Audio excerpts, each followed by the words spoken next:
皆さんこんにちはအားလုံးပဲမင်္ဂလာပါဒီနေ့ကတော့ဆန်းစီတို့ဂျပန်စာအခြေခံအတန်းရဲ့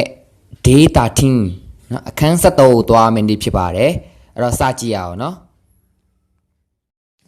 ဟုတ်ပြီအရင်ဦးဆုံးဆန်းစီတို့ R E U A O တွေကเนาะအဲ့ဒီအတန်းတွေထဲကเนาะ W O N D เนาะအဲ့ဒီအတန်းတွေထဲကကိုကြိုက်တဲ့အလုံးလေးတွေကိုကြိုက်တဲ့အတန်းလေးတွေကိုရွေးကြည့်အောင်เนาะအဲ့တော့အကြောင်းသားလေးဆိုရင်ဘယ်အတန်းတွေကိုကြိုက်လဲဘယ်တန်းနေရရေးရတာရှင်းပြီးတော့အဆင်ပြေလဲပေါ့နော်ဘယ်တန်းနေကြိုက်လဲစနေဆိုလို့ရှိရင်တော့အဲ့တော့အာခါစာတာနာဟာမာယာလာဝအဲ့ဒီ line တွေအားလုံးထဲကနေပြီးတော့နော်စနေကြိုက်တဲ့ line တွေကတော့အ line မကြိုက်ဘူးစနေကနော်အ line မကြိုက်ဘူးခါစာတာအဲ့ဒီ3 line ကြိုက်တယ်နော်ခါစာ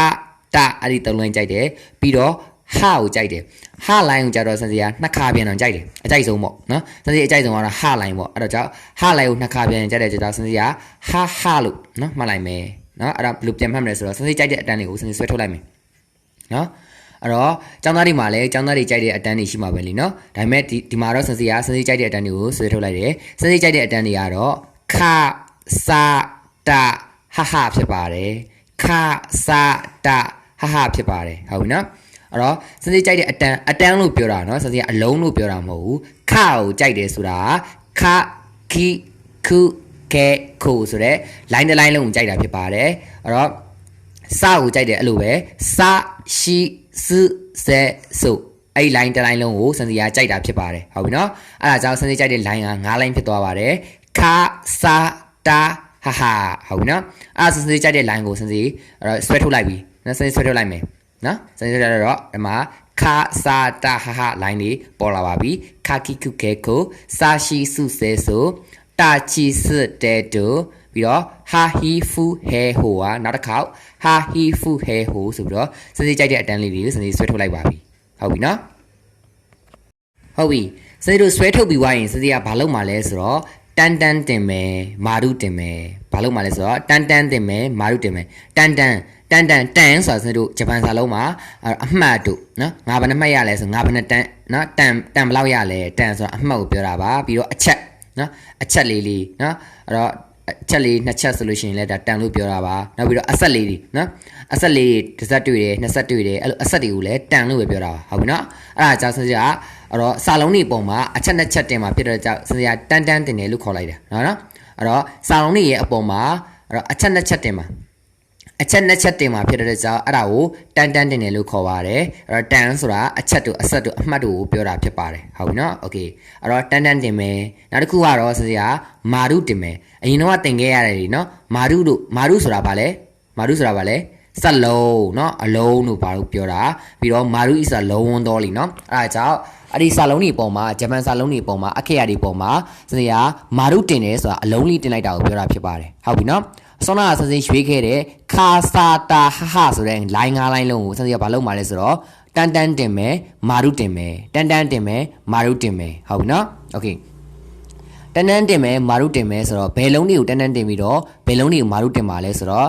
ခါစာတာဟာဆိုတဲ့၄ line ကိုတော့တန်တင်ပြီးတော့နောက်ဆုံး hard line ကိုတော့မာရုတင်မှာဖြစ်ပါတယ်အဲ့တော့ဟာ2 line ရှိရလေစံစီကြိုက်တာနှစ်ခါတောင်ကြိုက်တဲ့အတွက်ကြောင့်ဟာ1 line ကိုတော့စံစီတန်ဘက်ကိုပို့လိုက်မယ်နောက်ဆုံးတစ်လုံးကတော့နောက်ဆုံးတစ်တန်းကတော့စံစီကမာရုတင်လိုက်မှာပေါ့အဲ့ဆိုရင်မာရုတင်မှာ1 line ပဲရှိတယ်เนาะစံစီကြိုက်တဲ့9 line ဆွဲထုတ်လိုက်တယ်အဲ့ဒီ9 line ထဲမှာ4 line ကိုတော့စံစီကတန်တင်မယ်အချက်2ချက်တင်မှာပေါ့အပေါ်မှာအချက်2ချက်တင်မယ်ပြီးလို့ရှိရင်နောက်ဆုံး line ကိုတော့စံစီကမာရုတင်မယ်အပေါ်မှာအလုံးလေးတင်မှာကိုပြောတာဖြစ်ပါတယ်ဟုတ်ပြီเนาะโอเคအဲ့ဒါစကြည့်အောင်เนาะ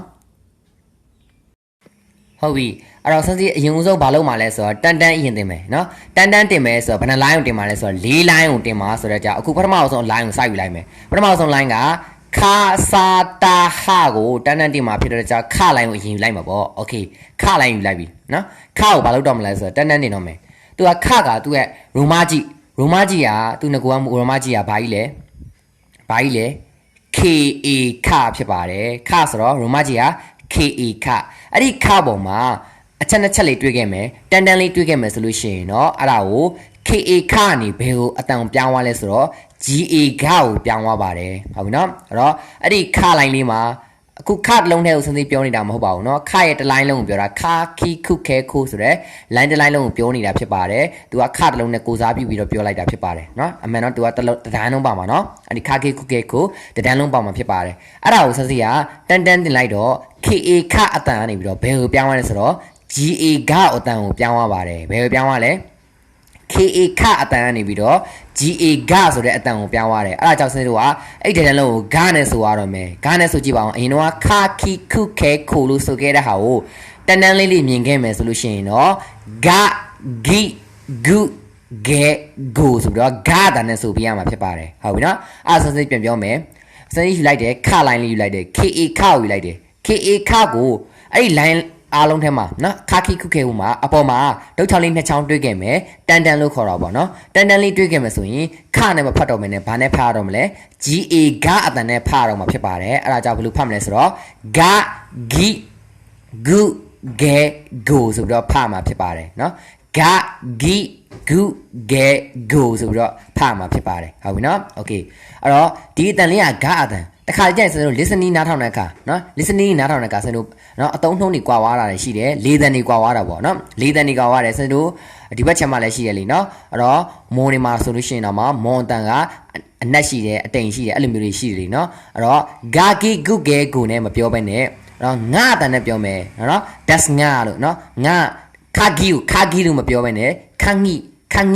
ငါတန်လေးနဲ့လည်းစလို့ကြားတတ်ပါတယ်ဟုတ်ပြီနော်အဲ့တော့နီယွန်ဂောဟုတ်ပြီနော်โอเคပြီးတော့နီယွန်ဂော das ဂါတို့ das ငါတို့အဲ့လိုငါအတန်လေးနဲ့ကြားမှာဖြစ်ပါတယ်အဲ့ဒီ line တစ် line လုံးကိုစတူက GA ဂါအတန်ပြောင်းလိုက်တာတော့မှန်တယ်တခါလေးကြားလို့ရှိရင်စတူ listening မှာကြားတဲ့ခါကြားလို့ရှိရင်တော့ဘာတန်လေးနဲ့လည်းကြားတတ်လဲငါအတန်လေးနဲ့လည်းကြားတတ်ပါတယ်ဟုတ်ပြီနော်ငါငိငုဟုတ်ပြီနော်ငုဆိုပြီးတော့ကြားတတ်ပါတယ်အဲ့လိုပုံစံမျိုးတွေကြားတတ်ပါတယ်နောက်တစ်ခုကနောက်ဆုံးလုံးက go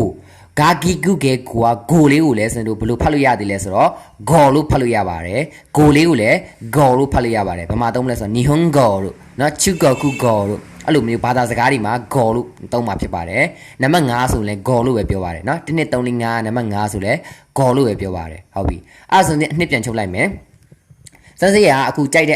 တဲ့ line တွေယူလိုက်တယ်အဲ့တော့ဘာ line တွေလဲဆိုတော့ခါစာတာဟဟဆိုတဲ့ line လေးယူလိုက်တယ်အဲ့ဒီ line ထဲမှာစစရအပေါ်လေး line ကခါစာတာဟကိုကြတော့စစဘာလုပ်မှလဲဆိုတော့တန်တင်မယ်အချက်နှစ်ချက်တင်မယ်အချက်နှစ်ချက်တင်တဲ့အခါ KA ခ line ကိုစပြီးတော့ပြောမယ် KA ခကနေဘယ်ကိုပြောင်းသွားလဲဆိုတော့အတန်က GA ဂါကိုပြောင်းသွားတယ်အဲ့ဒါကြောင့်ဂါနဲ့ဆိုကြည့်ပါဦးဂါဂီဂုဂေဂိုဖြစ်သွားတယ်ဟုတ်ပြီနော်အဲ့ဆိုတစ် line ရပါပြီနောက်တစ် line ဆက်ကြည့်ရအောင်နော်がぎぐげごがぎぐげごがぎぐげごがぎぐげごがぎぐげごがぎぐげごがぎぐげごガギグゲゴガギグゲゴဟုတ်ပြီအဲ့ဒါဆိုရင်ခါစာတာဟာမှာစစရအခုခလိုင်းကိုရှင်းပြသွားပြီ KA ခကနေ GA ဂါကိုပြောင်းသွားတယ်ဆိုတော့ခပြီးတော့စလာမှာပေါ့အဲ့တော့စလိုင်းဆိုတော့သူ့ရဲ့မူရင်းရိုမာကြီးကဘာလဲမူရင်းရိုမာကြီးက SA ဖြစ်ပါတယ်စဆိုတော့မူရင်းရိုမာကြီးက SA ဖြစ်ပါတယ် SA စာကိုလည်းအပေါ်မှာစတို့တန်လေးတွေနော်အချက်နှစ်ချက်မြင်ခဲ့မယ်ဆိုလို့ရှိရင် तू က SA စာကနေဘယ်ကိုပြောင်းသွားလဲဆိုတော့ ZA စာကိုအတန်ပြောင်းသွားပါတယ်ဘယ်ကိုပြောင်းသွားလဲ ZA စာကိုအတန်ပြောင်းသွားပါတယ်ဟုတ်ပြီနော်အဲ့ဆိုဇာနဲ့ဆိုကြည့်ရအောင်နော်အဲ့တော့စပေါ်မှာတန်လေးတွေ့မယ်အချက်နှစ်ချက်တွေ့မယ်ဆိုရင်ဇာနဲ့ဆိုလို့ရပြီဇာကဲဇာပြီးစတို့နော်အရင်တော့ကလည်းတိမှမရှိတာရှိမှမရှိနော်ရှိပဲရှိတယ်စတို့စိမရှိဘူးဒီမှာလည်းလို့ပဲစတို့ဇာပြီးဘာလာမလဲဆိုတော့အဲ့ဒီနေရာလေးကထူးခြားတယ်ဂျီလို့ဖတ်ပြရမှာဖြစ်ပါတယ်JIG ဖြစ်ပါတယ်နော်ဇာပြီးဘာလာလဲဂျီလာမှာဖြစ်ပါတယ်โอเคကျန်တဲ့ဟာတွေကတော့မူရင်းတိုင်းဆိုလို့ရတယ်ဇာဂျီဇူဇေဇိုဇာဂျီဇူဇေဇိုဘာကြောင့်ဇာခွဲအတန်နေဖြစ်သွားတာလဲဇက်အီဇာအတန်နေဖြစ်သွားတာလဲဆိုတော့စတို့တန်းတင်လိုက်တာဖြစ်ပါတယ်ဘယ်သူလဲဆိုတော့စလိုင်းကိုတန်းတင်လိုက်မယ်ဆိုလို့ရှိရင်တော့ဇာခွဲအတန်ဇက်အီဇာကိုပြောင်းသွားတာဖြစ်ပါတယ်ဟုတ်ပြီနော်โอเคအဲ့ဆိုပြန်ဖတ်ပြမယ်ဇာဂျီဇူဇေ ဆိုတော့စံတို့အရင်တော့စာရှိစုဆဲဆိုတော့ဖတ်ခဲ့တဲ့ဟာကိုတန်တန်လေးတွေအပူပါလာခဲ့မယ်ဆိုလို့ရှိရင်ဘယ်လိုဖတ်မလဲဇာကြီးစုဆဲဆိုပြီးတော့ဖတ်မှာဖြစ်ပါတယ်ဟုတ်ပြီနော်အဲ့ဒါဆိုရင်2 line ပြီးသွားပြီနောက်ထပ်တစ် line ကိုဆက်ကြည့်ရအောင်နော်ဇာကြီးဇူဇဲဇောဇာကြီးဇူဇဲဇောဇာကြီးဇူဇဲဇောဇာကြီးဇူဇဲဇောဇာကြီးဇူဇဲဇောဇာကြီးဇူဇဲဇောဇာကြီးဇူဇဲဇောဇာကြီးဇူဇဲဇောဇာကြီးဇူဇဲဇောဟုတ်ပြီအခုဆိုရင်စစီကြိုက်တဲ့ line တွေကိုစစီဆွဲထုတ်ခဲ့တာခါစာတာဟဟဆိုတဲ့ line မှာစစီကခအကြောင်းလဲရှင်းပြသွားပြီ KA ခကနေ GA ဂကိုပြောင်းသွားတယ်နောက်ပြီးတော့စအကြောင်းလဲရှင်းပြသွားပြီ SA စကနေ ZA စကိုပြောင်းသွားတယ်ဆိုတော့အခုကဘာလာမလဲဆိုတော့တ line လာမှာဖြစ်ပါတယ်အခုကဘာ line လာမလဲတ line လာမှာဖြစ်ပါတယ်ဟုတ်ပြီနော်โอเคတဆိုတော့စစီတို့ရိုမာကြီးကိုဘယ်လိုရေးမလဲဟုတ်တယ် TA တဖြစ်ပါတယ် TA တကိုလည်းအပေါ်မှာအချက်နှစ်ချက်မြင်ခဲ့မယ်အချက်နှစ်ချက်မြင်ခဲ့မယ်ဆိုရင်တန်တန်လေးမြင်ခဲ့မယ်ဆိုလို့ရှိရင်တော့စင်တို့ TA တနေဘယ်ကိုပြောင်းသွားလဲဆိုတော့ DA ဓာတ်ကိုပြောင်းသွားပါတယ်အတန်က TA တနေဘယ်ပြောင်းလဲ DA ဓာတ်ကိုပြောင်းသွားပါတယ်အဲ့ဒါကြောင့်စင်တို့ဓာတ်နဲ့ဆိုရတော့မယ်เนาะတန်တန်လေးမြင်ခဲ့မယ်ဆိုရင်ဓာတ်နဲ့ဆိုရတော့မယ်ဟုတ်ပြီဓာတ်เนาะဓာတ်ပြီးစင်တို့ဘာလာလဲဆိုတော့အပေါ်ကเนาะသူ့ရဲ့ဘာနဲ့တူနေလဲဆိုတော့စလိုင်းနဲ့တူနေတာနှလုံးရှိပါတယ်စပြီးရင်ဘာလာလဲစကိုတန်းတန်းနေလိုက်တော့ဇာကြီးစုဟုတ်နော်ဇာကြီးစုဆိုပြီးတော့ဇာကတော့ထားလိုက်တော့ကြီးနဲ့စုနော်ဇာပြီးရင်ကြီးနဲ့စုလာတယ်လို့မျိုးအခုတလိုက်မှလဲတကိုတန်းတန်းနေလိုက်တော့ဓာတော့ရပြီဓာပြီးရင်အနောက်ကအတန်နှလုံးဟာအပေါ်ကအတန်နဲ့တူနေပါတယ်ဓာကြီးစုပဲသူရဲ့အတန်ကလည်းဓာကြီးနဲ့ဇုနဲ့ကနှစ်ခုလုံးကတူနေပါတယ်ကြီးဖတ်မယ်ဇုဖတ်မယ်အဲ့ဒါဆိုဘယ်လိုဖတ်လို့ရလဲဆိုတော့ရှိကိုတန်တန်လေးတင်ခဲ့တဲ့ဟာကိုလည်းကြီးလို့ဖတ်တယ်လို့ချိကိုတန်တန်လေးတင်ခဲ့တဲ့ဟာကိုလည်းကြီးလို့ဖတ်ပါတယ်ဟုတ်ပြီနော်โอเคစုကိုတန်တန်လေးတင်ခဲ့တဲ့ဟာကိုဇုလို့ဖတ်တယ်လို့စုကိုတန်တန်လေးတင်ခဲ့တာကိုနော်ဇုလို့ဖတ်မှာပါနှစ်ခုလုံးတူတူပါပဲကြီးရောဇုရောတူတူပဲဖြစ်ပါတယ်အတန်တူမှာနော်အဲ့ဒါဆိုရင်ဓာကြီးဇုဒေဒိုသူကဓာတွေအတန်နဲ့သွားတော့မှာဒီအဓာအတန်နဲ့သွားတော့မှာဟုတ်ပြီနော်ဓာကြီးဇုဒေဒိုဟုတ်ပြီနော်โอเคအဲ့တော့ TA တဆိုတဲ့အလုံးကိုစစရတန်တန်လေးတင်လိုက်တာဘယ်ကိုပြောင်းသွားလဲ DA ဓာကိုပြောင်းသွားပါတယ်အဲ့တော့အဲ့ line ကိုဘယ်လိုဖတ်မလဲဆိုတော့ဓာကြီးဇုဒေဒိုဆိုတော့အပေါ်မှာဆိုခဲ့တယ်ဇာကြီးဇုအောက်မှာလဲဓာကြီးဇုဆိုတော့တူနေတဲ့အလုံးကကြီးနဲ့စုအတန်တော့ကတူနေမှာဖြစ်ပါတယ်အဲ့တော့သူ့ရဲ့အရေးအသားကတော့เนาะအလုံးကတော့ကွဲမှာပေါ့လीเนาะအတန်တော့ကတော့တူမှာပါအဲ့တော့ဓာကြီးစုဒေဒိုဖြစ်ပါတယ်ဟုတ်ပြီရမယ်เนาะအဲ့ဆိုတော့နောက်တစ် line ကြည့်ရအောင်เนาะဓာကြီးစုဒေဒိုဓာကြီးစုဒေဒိုဓာကြီးစုဒေဒိုဓာကြီးစုဒေဒိုဓာကြီးစုဒေဒိုဓာကြီးစုဒေဒိုဓာကြီးစုဒေဒိုဓာကြီးစုဒေဒိုဓာကြီးစုဒေဒိုအဲ့ဒါဆိုရင်စစိကြိုက်တဲ့အလုံးတွေထဲကစစိယူခဲ့တာဆိုရင်အခုဆိုရင်ခါစာတအထိရောက်သွားပြီเนาะခါစာတအထိရောက်သွားပြီအဲ့တော့ဘာပဲကြံတော့လဲဆိုတော့ဟဟဆိုတဲ့ဟာနှစ် line ပဲကြံပါတော့တယ်ဟာနှစ် line လုံးကိုတစ် line ကိုတော့တန်တန်တင်လိုက်မယ်တစ် line ကိုတော့မာရုတင်လိုက်မယ်ဟုတ်ပြီเนาะโอเคအဲ့တော့မာရုတင်မှာတစ် line ပဲရှိရเนาะဂျမန်စာမှာမာရုတင်မဲ့ line ကတစ် line ပဲရှိပါတယ်အဲ့ဒီ line ကတော့ဟဖြစ်ပါတယ်ဟုတ်ပြီเนาะမာရုလည်းတင်မယ်အဲ့ဒီဟာ line ကိုတန်တန်လည်းတင်မှာဖြစ်ပါတယ်အခုတန်တန်လေးအရင်ပြောမယ်ဟုတ်ပြီเนาะโอเคဟာဆိုတော့သူရဲ့မူရင်းရိုမာကြီးရပါလေမူရင်းရိုမာကြီးက HA ဟာဖြစ်ပါတယ်မူရင်းရိုမာကြီးက HA ဟာဖြစ်ပါတယ်ဟာကနေဟာကိုပုံမှာစံတို့အချက်နဲ့ချက်လေးမြင်ခဲ့မယ်တန်တန်လေးမြင်ခဲ့မယ်ဆိုလို့ရှိရင်တော့အဲ့ဒါကို HA ဟာနေပြီးတော့ BA ဘာကိုပြောင်းသွားပါတယ်ဘယ်ကိုပြောင်းသွားလဲ HA ဟာနေပြီးတော့ BA ဘာအတန်ကိုပြောင်းသွားတဲ့အတွက်ကြောင့်ဘာနဲ့ဆိုကြည့်အောင်ဘာဘီဘူးဘဲဘူးဘာနဲ့ဆိုကြည့်အောင်ဘာဘီဘူးဘဲဘူးဟုတ်ပြီနော်โอเคအဲ့ဒါဆက်စစ်ဘာလုပ်လိုက်လဲဆိုတော့တန်တန်လေးတင်လိုက်တာဖြစ်ပါတယ်ဟုတ်ပြီနော်အဲ့တော့တန်တန်မပါဘူးဒီတိုင်းပဲမြင်ခဲ့မယ်ဆိုရင်နော်ဟာဟီဖူဟဲဟိုဆိုတော့ကျွန်တော်အရင်တော့သိခဲ့ရတယ်အခုကတန်တန်လေးအဲ့ဒီအပေါ်မှာအချက်နှစ်ချက်လေးတောင်ပါခဲ့ပြီဆိုတော့ကျွန်တော်အချက်နှစ်ချက်အတန်နဲ့ဆိုရတော့မှာပေါ့အချက်နှစ်ချက်ပါခဲ့ရင်ဟာလိုင်းဖြစ်တဲ့ကြောင့်ဘယ်ကိုပြောင်းမှာလဲအတန်က BA ဘာကိုပြောင်းမှာဖြစ်ပါတယ်ဟုတ်ပြီနော်အဲ့ဒါကြောင့်ဘာဘီဘူးဘဲဖို့ဟုတ်ပြီနော်အဲ့လိုဖတ်မှာဖြစ်ပါတယ်ဟုတ်ပြီရမယ်နော်အဲ့ဒါဆိုရင်ကျွန်တော်နောက်တစ်လိုင်းကြည့်ရအောင်နော်ဘာဘီဘူးဘဲဘောဘာဘီဘူးဘဲဘောဘာဘီဘူးဘဲဘောဘာဘီဘူးဘဲဘောဘာဘီဘူးဘဲဘောဘာဘီဘူးဘဲဘောဘာဘီဘူးဘဲဘောဘာဘီဘူးဘဲဘောဘာဘီဘူးဘဲဘောနောက်ဆုံးလိုင်းလေးကတော့စစီနော်စစီကြိုက်တဲ့အလုံးလေးကိုစစီဆွဲထုတ်ခဲ့တာခါစာတာဟဟဆိုတော့ခါစာတာဟပြီးတော့ပါပြီနောက်ဆုံးဟတစ်လိုင်းပဲကြံပါတော့တယ်နော်အဲ့ဒီဟကိုစင်တို့ဘာလို့လုံးမှာလဲဆိုတော့မာရုတင်မှာဖြစ်ပါတယ်နော်ဘာလို့မှာလဲမာရုတင်မှာဖြစ်ပါတယ်မာရုတင်ဟကသူ့ရဲ့မွေးရိုမကြီးအတန်ကဘာလဲရိုမကြီးက HA ဖြစ်ပါတယ် HA ကနေပြီးတော့စင်တို့မာရုအနေနဲ့တွေ့ခဲ့မယ်မာရုအနေနဲ့တွေ့ကြမယ်ဆိုလို့ရှိရင်เนาะ HA ဟာနေပြီးတော့ PA ပကိုပြောင်းသွားပါတယ်ဘယ်ကနေဘယ်ကိုပြောင်းသွားလဲ HA ဟာနေပြီးတော့ PA ပကိုပြောင်းသွားပါတယ်အဲ့တော့ပအတန်နဲ့ဆိုကြည့်အောင်ပပီပူပဲပူပြန်ဆိုကြည့်အောင်ပအတန်နဲ့ပပီပူပဲပူဟုတ်ပြီအဲ့ဒါဘယ်ချိန်မှလဲမာရုတင်တဲ့အချိန်မှဖြစ်ပါတယ်မာရုကိုစနေအလုံးတိုင်းမတင်ပါဘူးဒီဟလေးတစ်လိုင်းပဲတင်ပါပါဖြစ်ပါတယ်ကျန်တဲ့ line တွေရှောက်မတင်ဘူးเนาะအဲ့တော့ပါပီပူ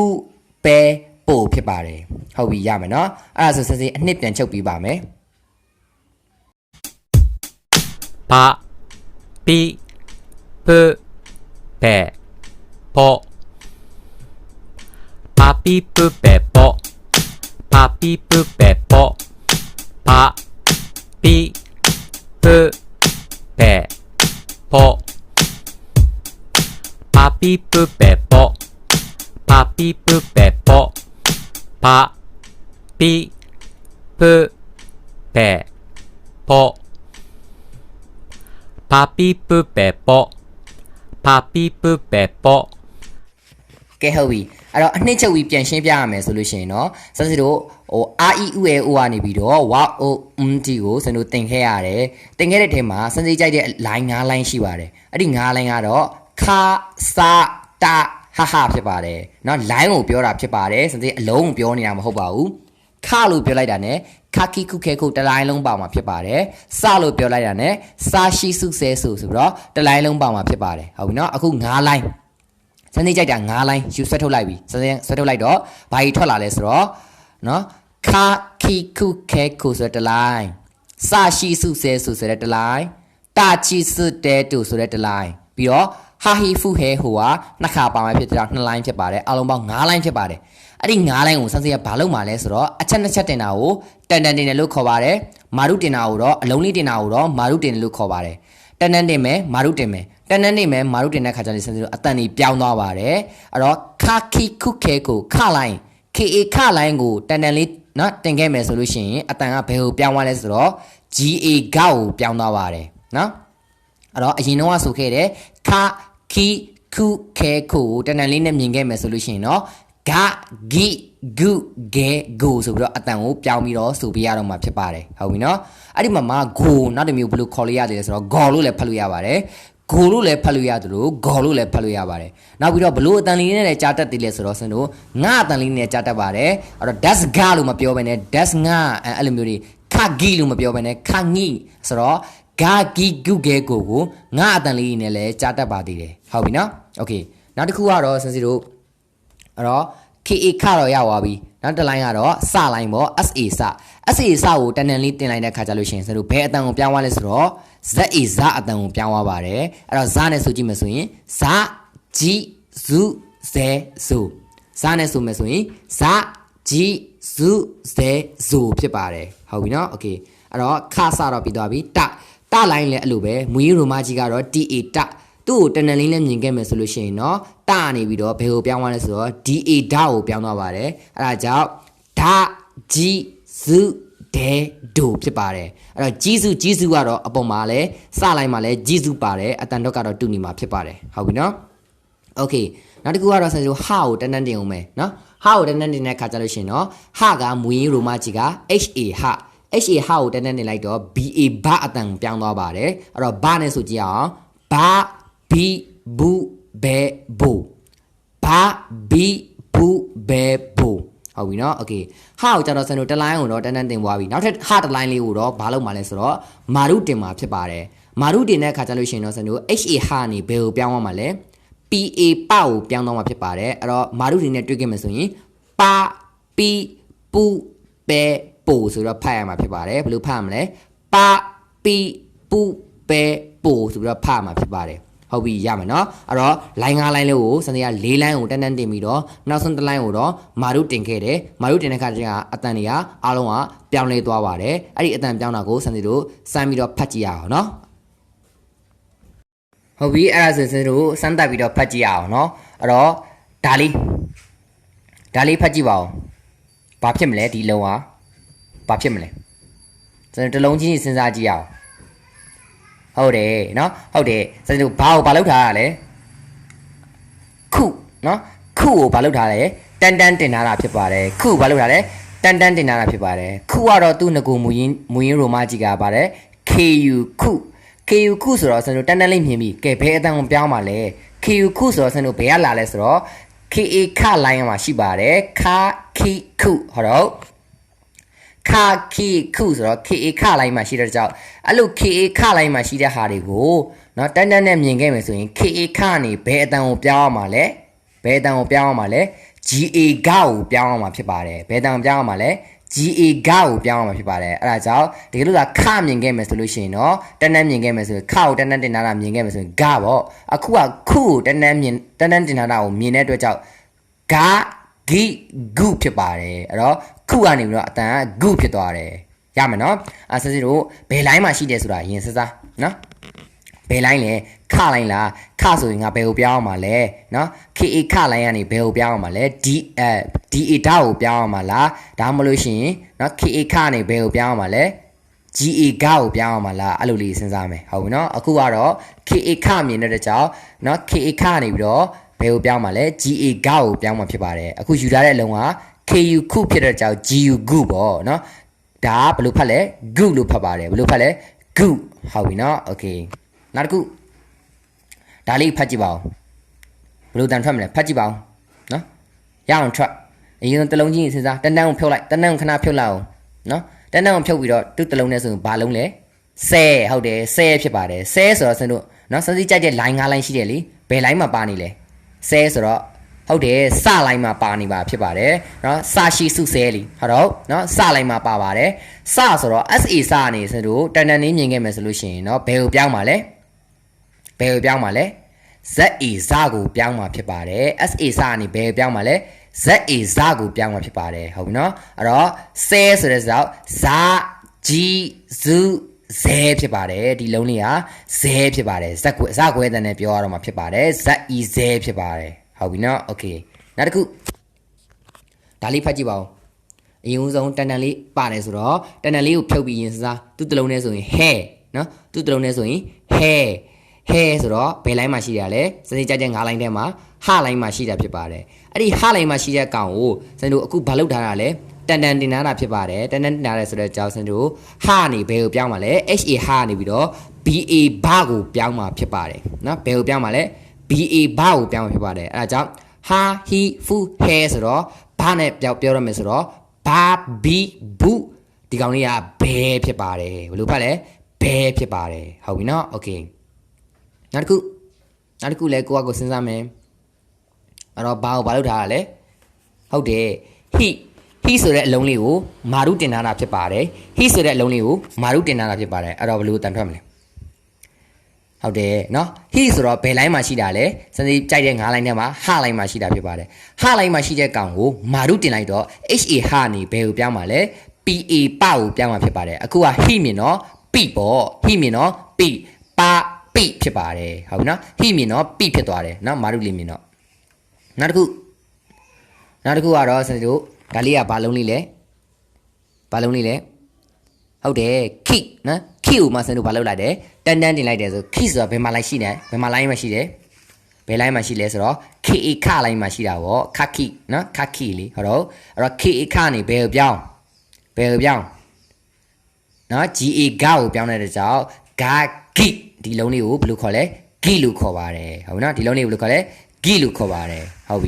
ပြီအဲ့တော့စင်စစ်တို့အိမ်စာတွေလောက်ရတော့မယ်ဆို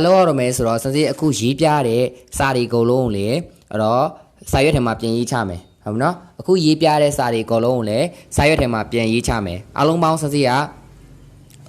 10လုံးပေးထားတယ်နော်10လုံးပေးထားတာကိုအဲ့တော့တစ်လုံးကို3ခေါက်နော်တစ်လုံးကို3ခေါက်ရေးချမယ်ရေးချပွားတွေစင်စစ်ကလိုချင်တာအတန်ဘယ်လိုထွက်လဲဆိုတာကိုလိုချင်တဲ့အတွက်ကြောင့်ဟုတ်ပြီနော်ဥပမာနော်စင်စစ်က